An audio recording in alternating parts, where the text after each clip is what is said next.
पोळ्याच्या दिवशी करंज्या बनवायची तयारी. तर अर्धा किलो रवा घेतलेला आहे. अर्धा किलो रव्यातून थोडासा रवा ठेवला आप्पे बनवायला आणि इकडे चण्याची डाळसुद्धा भिजत ठेवली वडे बनवायसाठी. सणासुदीच्या दिवशी दुपट्टीने काम होतात आणि बाजारसुद्धा होता त्याच दिवशी.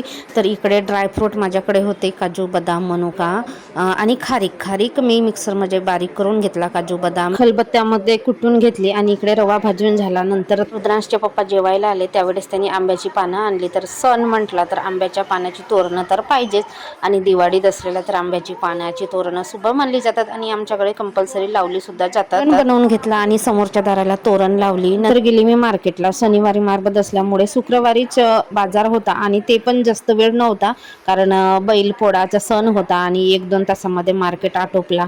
बाजारातून लौकी आणल्यानंतर कुकरला लावलं. डाळ, लौकी, कांदे, टमाटे, हिरवे मिरच्या त्याच्यातच कुकरला लावली आणि एका साईडला गुलाबजाम बनवायला सुरुवात केली. म्हणजे टोटली आता स्वयंपाकाला सुरुवात केली. पण सगळ्यात आधी रुद्रांच्या गुलाबजामपासून स्वयंपाकाला सुरुवात झाली आणि इतका भयानक पाऊस आला.